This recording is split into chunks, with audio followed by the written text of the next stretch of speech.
June 9th, 2023, Phoenix, Arizona. My name is Daniel, and that was the day I signed the divorce papers. I remember my hands shaking as I held the pen, the room feeling too quiet, the air too heavy, telling myself to breathe, because I had kids waiting for me at home who still needed dinner and bedtime stories, and a version of me that didn't to look broken. I kept thinking, don't fall apart here. Don't let them see this later. Don't let this moment define you, even though I knew it already would.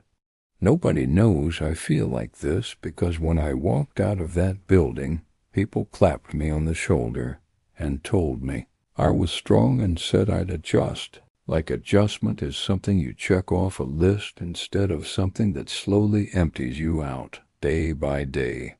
What they didn't see was how that first night after the kids finally fell asleep in a place that didn't feel like ours yet, I sat on the kitchen floor, surrounded by half-unpacked boxes, old photos, and toys we didn't know where to put, and I felt the weight of every decision land on my chest, all at once, realizing there was no backup anymore, no shared burden, no one else to help carry the quiet. I stared at the walls and thought, this is it. This is our life now. And the fear wasn't about being alone. It was about failing them without realizing it. I learned quickly how to pack lunches before sunrise while my eyes burned from lack of sleep, how to braid hair.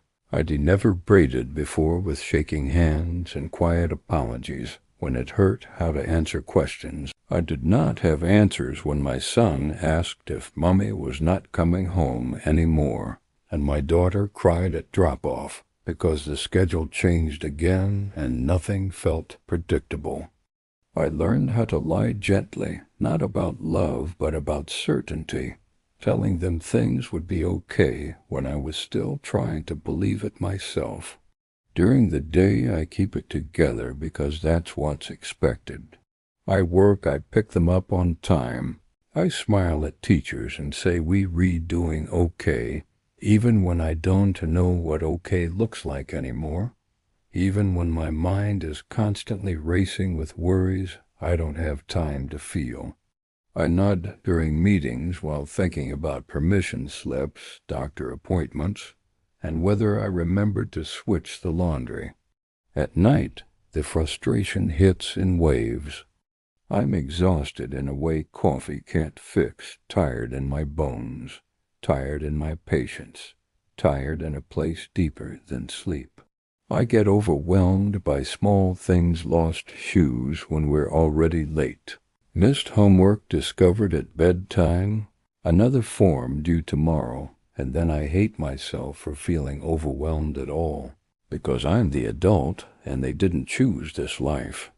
The kids feel it too, no matter how carefully I try to hide it. One started having nightmares and climbs into my bed without a word, gripping my shirt like I might disappear too. The other stopped talking about their day, answering questions with shrugs, watching my face closely like they're deciding how much of their sadness I can handle.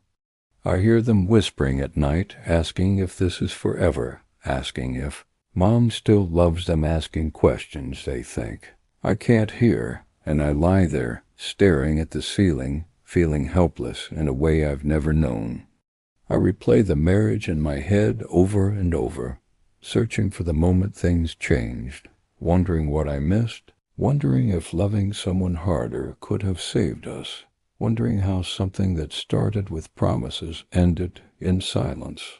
At the same time, I'm learning how to cook smaller meals because they don't eat as much anymore, how to stretch groceries, time, and patience, how to do everything twice as tired with half the emotional fuel. Some evenings I sit in my car after pickup, hands locked around the steering wheel, taking deep breaths before turning the key because I don't want them to see how close I am to breaking, how thin the line feels between holding it together and falling apart.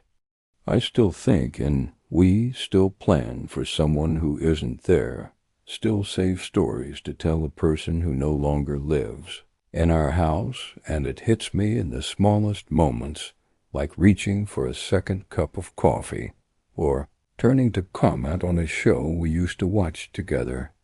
I'm trying to teach my kids that our life can still be good, just different. Even when I'm not fully convinced yet, even when the quiet at night feels louder than anything I've ever heard.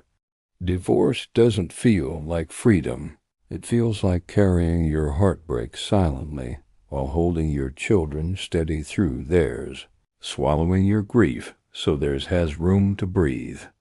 And that's how nobody knows I feel like this. Because I show up every day, I adapt. I do what needs to be done even when I'm empty. I break down only after they're asleep, sitting alone in the dark learning how to be a single father in a life I never imagined, loving them harder than ever while grieving the family we used to be, hoping that one day they'll remember not what we lost but how fiercely I stayed. If this story feels familiar, you're not alone, and if you're carrying something quietly too, stay here, subscribe to The Quiet After, and listen with me, because some stories don't need fixing, they just need to be heard.